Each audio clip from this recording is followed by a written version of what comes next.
She vanished in broad daylight. One moment, Emily Hartman was riding her red bicycle past the Johnsons' mailbox. The next, she was gone. No scream, no sound, just the eerie silence of a sunny afternoon turned nightmare. A peaceful neighborhood erupted into chaos. And for 10 years, that silence remained, until the earth beneath another house broke it wide open. Before we continue, we'd love to know where you're watching from. Feel free to subscribe as well. We'd be happy to have you here with us. Emily Hartman, 6 years old, was last seen riding her red bicycle past the Johnsons' yard, her blue dress fluttering in the wind. Her mother, Grace, watched from the porch, smiling as her daughter rounded the corner. But minutes later, the street fell silent. Emily didn't return. Grace called out. No answer. Just the hum of distant lawnmowers and birdsong. Normal sounds in a suddenly abnormal world. Within an hour, panic replaced peace on Ashwood Lane. Detective Mark Dalton arrived swiftly, flanked by uniformed officers and search dogs. Ashwood Lane, a quiet neighborhood, transformed into a crime scene. Flyers were printed, wooded areas combed, neighbors interrogated. But there was no evidence, no tire marks, no screams, no clothing left behind. The red bicycle had disappeared along with her. It was like she had been plucked out of reality, leaving no ripple behind. The investigation grew cold, but the unease lingered. Time passed, but the wound never closed. Grace lit a candle every night. Her prayers whispered with trembling lips. She clung to her faith, believing God still had Emily in his hands. Detective Dalton, now older and haunted, retired without ever solving the case. The town moved on. New families came. Houses were repainted. But Ashwood Lane never forgot. Especially not Grace. Especially not the stop sign where she tied a red balloon every birthday. 10 years later, in a house 4 blocks from Grace's, contractors worked on a basement renovation. They were cutting through the concrete floor when one of them struck something metallic. Curious, he dug further, until he uncovered the twisted frame of a red bicycle. Dusty, rusted, but unmistakably vibrant. It didn't belong to the current owners. Police were called immediately. The scene was locked down. The serial number on the frame, a perfect match. Grace stood behind the yellow tape, staring at the bicycle laid on a tarp. Her hands trembled. Her eyes filled with tears. That's hers, she whispered. That's Emily's bike. Her voice cracked as she collapsed into Pastor Elijah's arms. The pain of that day came flooding back, but this time it brought something else with it. A clue, a crack in the silence, the first sign that someone somewhere had buried more than just metal. Rachel Monroe, a journalist with a reputation for chasing dead stories, watched from across the street. She'd grown up in the area. She remembered Emily. She remembered the fear. Now something had surfaced that no one expected. She opened her notebook, wrote the date, and circled one phrase. Buried bike means buried truth.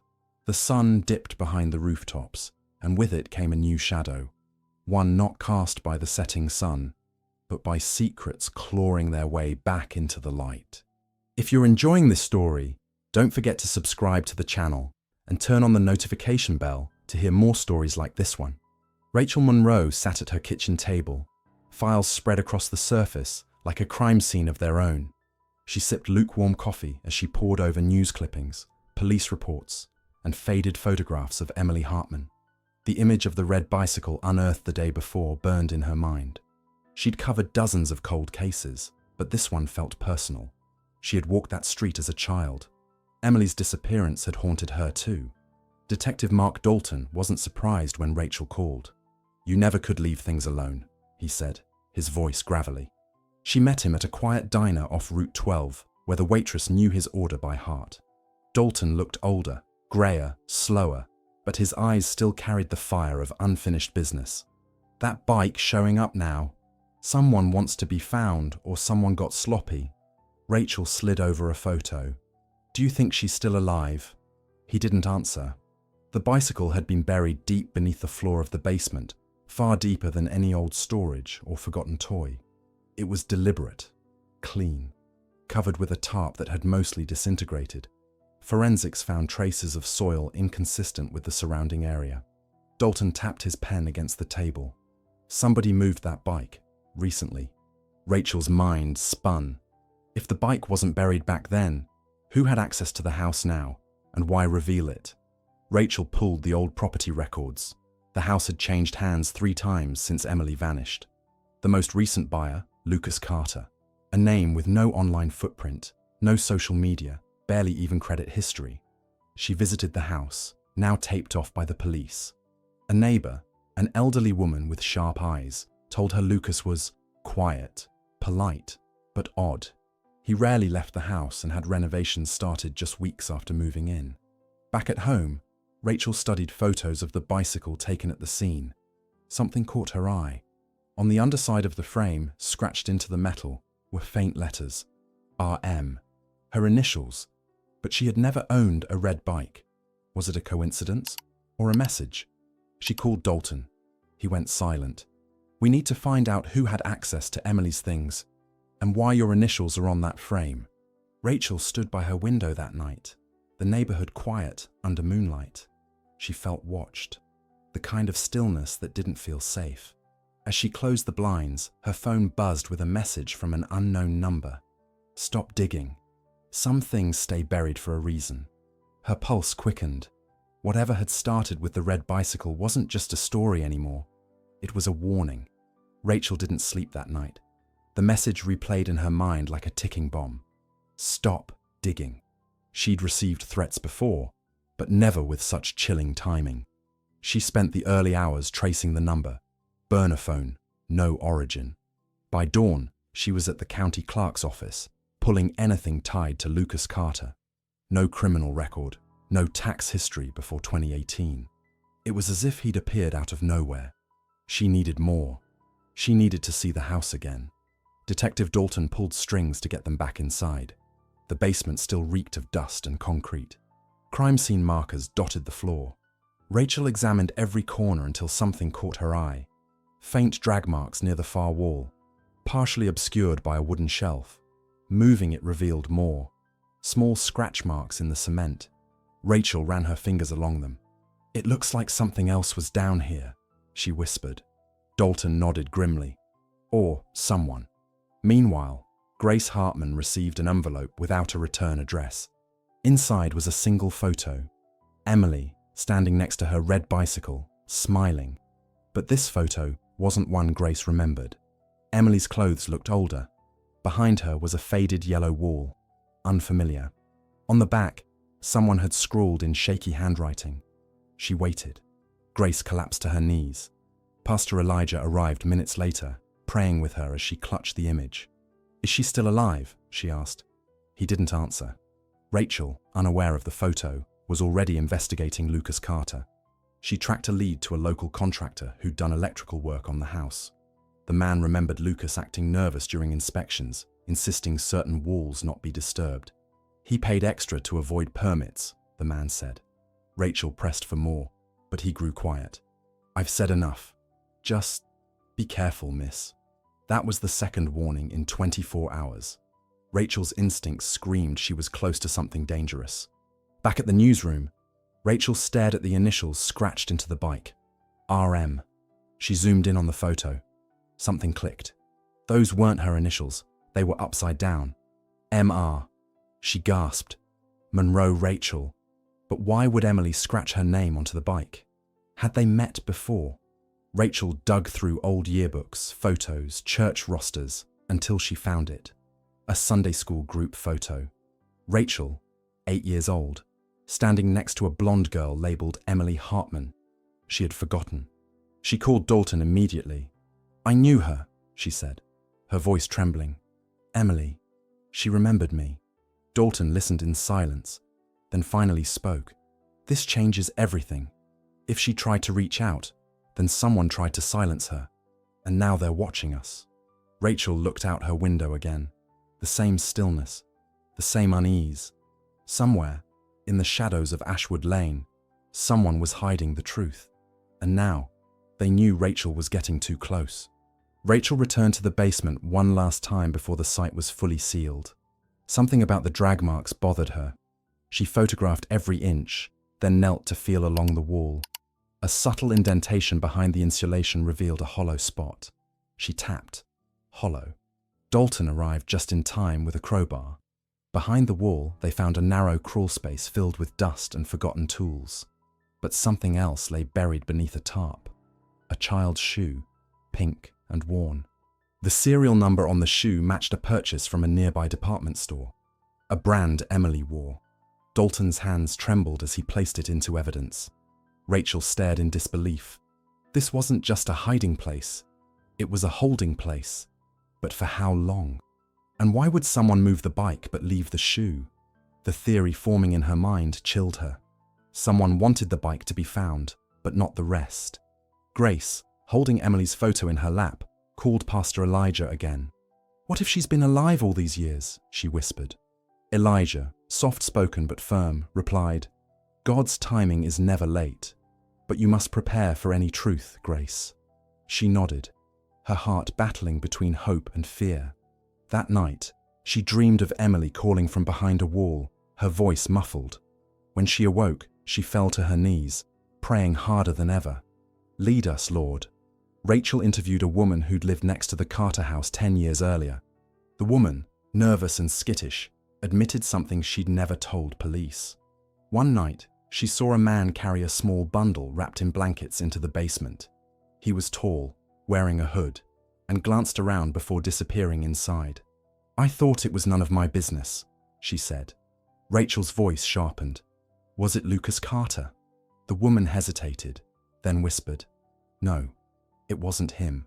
Digging through town archives, Rachel found a permit request from a man named Victor Ellman, filed just days before the house changed hands 10 years ago. Ellman had been a construction foreman, working briefly on that house. When she brought the name to Dalton, his eyes narrowed. "I know that name. He was questioned once, but released. No evidence." Rachel's voice dropped. What if he buried the bike? What if Carter isn't the culprit, but the inheritor of a secret? That night, Rachel received another message. No words, just a photo attachment. It showed the red bike covered in dirt, but taken from a different angle. One clearly not from the police files. Someone had photographed it before the police arrived. Her hands shook. She wasn't alone in this investigation. Someone else was watching. Someone who knew exactly what had been buried and wanted to decide what truths stayed hidden. Rachel couldn't shake the feeling that she was being followed. As she left the library that afternoon, a dark sedan idled across the street. It drove off the moment she stepped outside. She snapped a photo of the license plate, but part of it was obscured by mud. She drove straight to Dalton's home and showed him the message and the new photo. He didn't speak for a long moment. Then, with a heavy sigh, he said, "We're not the only ones looking for her." Back at Grace's house, a small package arrived with no return label. Inside was a child's bracelet, one Emily used to wear, woven with plastic beads that spelled out hope. It was dirty, but intact. Grace clutched it to her chest, sobbing. Pastor Elijah was with her again. "This is not coincidence," he said. "This is God, unveiling something long hidden. But we must be strong enough to face it." Grace nodded, though her hands trembled. Rachel's next lead came from a surprising place. A retired mailman who once delivered on Ashwood Lane. He recalled something strange from years ago. An envelope addressed to Emily H., delivered months after her disappearance. The postmark had no origin city. He turned it over to police back then, but nothing came of it. Rachel located the original file. Inside was a drawing, stick figures, and a heart. The handwriting, childlike. It looked recent. Too recent for a girl missing a decade. Dalton reopened the Ellman file. Victor Ellman had died in a car accident 5 years ago. No foul play. But his daughter, Lacey Ellman, now lived under a different name in the city. Rachel arranged a meeting. Lacey arrived late, nervous. She admitted her father had worked on the house right after Emily's disappearance. One night, he came home covered in dirt, shaken. He told her never to speak of what he saw in that basement. He was afraid of someone. The revelation hit Rachel like a wave. Victor hadn't acted alone. Someone had coerced him. Someone with power, influence, and access. Rachel thought of Lucas Carter. What if he bought the house not to hide something, but to expose it? She called Dalton with her theory. He paused. That would mean Carter's in danger. Rachel agreed. They needed to talk to him, but he'd gone silent. Phone disconnected. Mail piling up. He had vanished. That night, Rachel found her apartment door ajar. Nothing stolen, but her files on the Hartman case were gone. Her laptop remained, untouched. Whoever broke in didn't want money. They wanted control of the narrative. She backed up everything to the cloud and sent copies to Dalton. Then she wrote a note and slipped it under Grace's door. We're close. Pray for strength. The next days will test us all. If you're enjoying this story, don't forget to subscribe to the channel and turn on the notification bell to hear more stories like this one. Grace couldn't sleep. She sat at the kitchen table, turning the bracelet over in her hands. Then, as she reached for her Bible, something fluttered out, tucked between the pages of Psalms. It was a torn sheet of notebook paper, faded and childlike. Written in crayon were 3 words. Still here. Wait. Her heart stopped. She didn't remember ever seeing that page before. Could it have been placed there recently? Her fingers trembled. She called Pastor Elijah in the middle of the night. Rachel was already on edge when her phone buzzed again. A new email from an anonymous sender. Attached was a blurry photo of Emily, older, thinner, but unmistakably her. She was sitting on a cot in what looked like a concrete room. The timestamp read 2 months ago. Rachel's chest tightened. She forwarded the photo to Dalton and drove to Grace's house. Grace met her at the door, her face pale. She's alive, she whispered. I know it. Dalton pulled every favor he had left, tracing the image metadata. It had been scrubbed clean. But a sliver of a logo on the wall, a faded red triangle, offered a clue. Rachel recognized it from old town records. It was the symbol of an abandoned storage facility on the outskirts, shut down after a fire a decade ago. Rachel and Dalton drove there in silence. The building loomed like a forgotten tomb, its windows broken, gate rusted shut. Inside, they found signs of recent activity. Discarded wrappers, footprints in dust, a broken flashlight, but no sign of Emily. A locked door in the back resisted every attempt to open it. Dalton called for backup, but Rachel kept searching. She found another message scrawled in chalk on a nearby wall. Trust R. Her eyes burned. Emily had been here, and she was leaving messages. Rachel whispered, I'm here. I'm not giving up. Dalton placed a hand on her shoulder. Meanwhile, Pastor Elijah received a visit from someone unexpected, Lacey Ellman. She handed him a small box.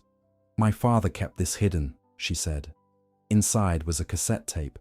He recorded everything. He said if anything happened to him, someone should know the truth. Elijah played the tape. Victor's voice, strained and fearful, described a hidden room, a girl locked away, and the man who paid to keep her secret.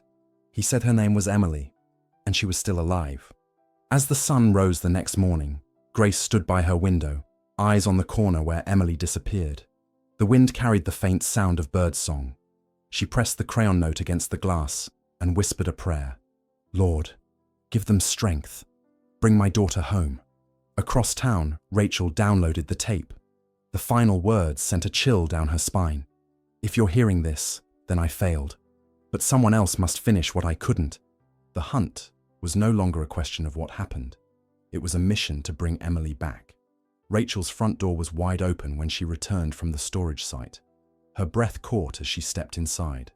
Drawers had been rifled through, papers scattered, but nothing of real value was missing, except her backup drive. She checked the hidden one in the vent. Still there. Her heart pounded. Whoever broke in had been looking for something specific. She texted Dalton. They know about the tape. He replied seconds later. We're being watched. Don't go anywhere alone. Later that night, Rachel's car alarm blared. She rushed outside to find a rock on the seat, window shattered. Taped to the rock was a message. You have 3 days. She brought it to Dalton, who didn't flinch. They're escalating. Means we're close. He played the tape again, focusing on background noises. A train whistle, metal grinding. Rachel cross-referenced it with old maps. One location matched the sound pattern, an abandoned switching yard near the county border. Rachel and Dalton drove there the next morning. Overgrown tracks cut through tall weeds.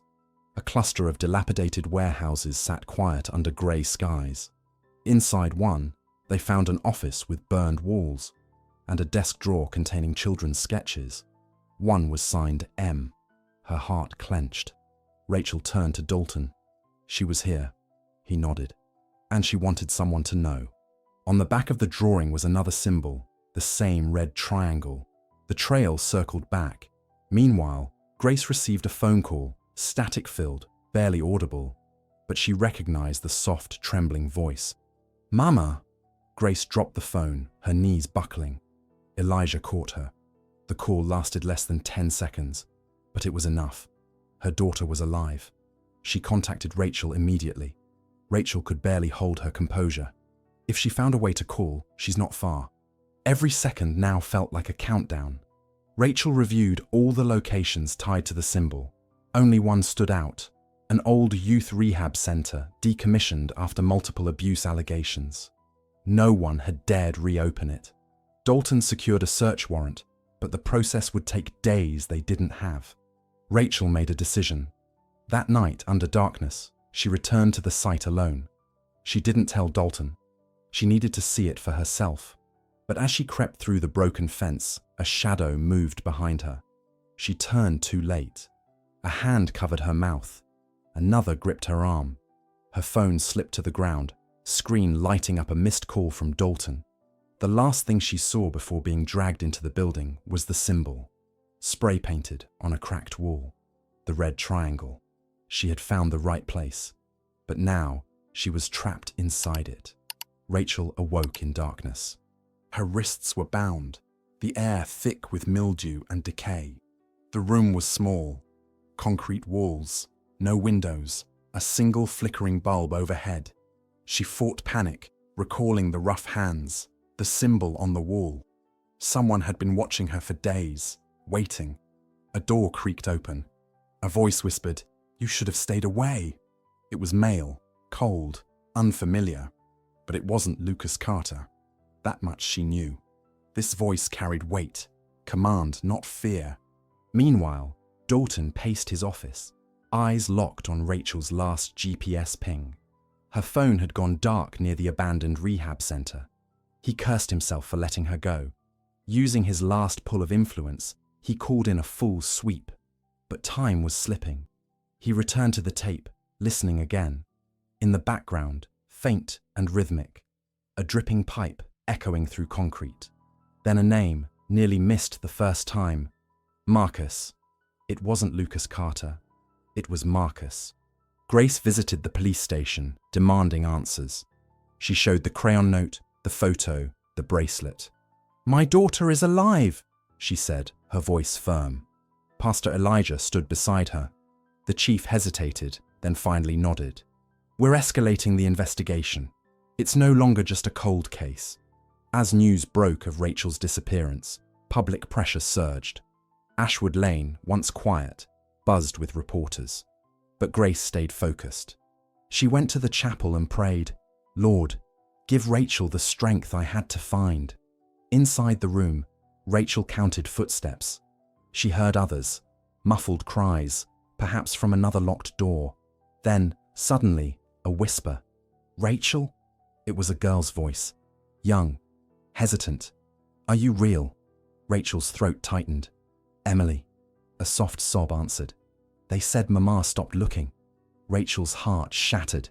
"She never stopped. She's waiting. I'm here to get you out." Keys rattled somewhere beyond the wall. Rachel knew time was running out. She had to act before the next move silenced them both. Dalton and 2 officers breached the rehab center at dawn. They found the broken fence, Rachel's phone on the ground, and faint drag marks leading toward a basement door sealed with a chain. With bolt cutters and flashlights, they descended. The air grew colder, thicker, then a scream, Rachel's voice. They ran, following the echo through crumbling corridors until they found the locked room. Inside, Rachel stood in front of a girl, shielding her as Marcus raised a metal bar. Dalton fired a warning shot. Marcus dropped the weapon. Officers tackled him. Rachel collapsed, sobbing. Behind her, Emily stood trembling, thinner, older, but unmistakably Emily. Dalton wrapped his coat around her. Rachel whispered, "You're safe now." Emily looked up, tears in her eyes. "Is Mama really waiting?" Rachel smiled, her face wet with tears. She never stopped. For the first time in 10 years, the silence broke not with fear, but with hope.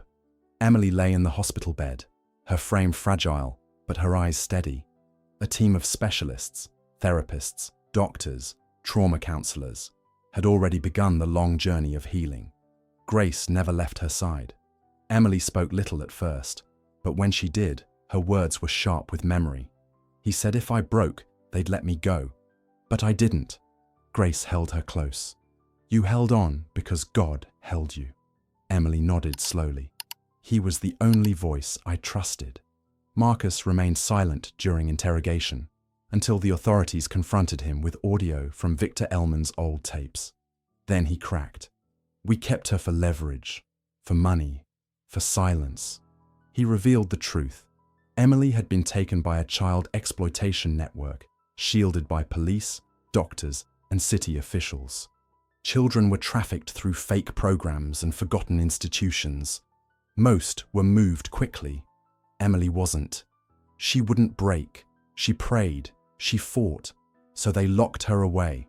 Rachel met with a federal task force. She handed over every file, every piece of evidence. At the center of it all stood Daniel Griggs, former police captain turned private fixer. Griggs had overseen the movement of victims and the silencing of witnesses. He had buried the bike years ago, instructing Marcus to make sure Emily's name vanished. But when Elman died, loose ends unraveled. Carter, unknowingly, bought a house hiding the network's first mistake, Emily. Grace asked Pastor Elijah how to handle Emily's pain. She still sees the dark place when she closes her eyes, she whispered. Elijah placed his hand over hers. God never promised we wouldn't suffer, but he did promise we would never suffer alone. Nay, he helped her connect with a Christian trauma counselor. Emily began drawing again. Scenes of light overcoming darkness, of a small girl holding a lion's hand. When asked about it, she said, "It's how I saw Jesus." Dalton secured a federal warrant against Griggs. At his estate, they uncovered a hidden room with surveillance equipment, records and photographs. Proof of what had been done to dozens of children. Griggs tried to run. He didn't get far. Under arrest, he claimed, "I was protecting order. The system would collapse if people knew." Rachel stared at him across the table. You weren't protecting order. You were hiding evil. His silence confirmed everything.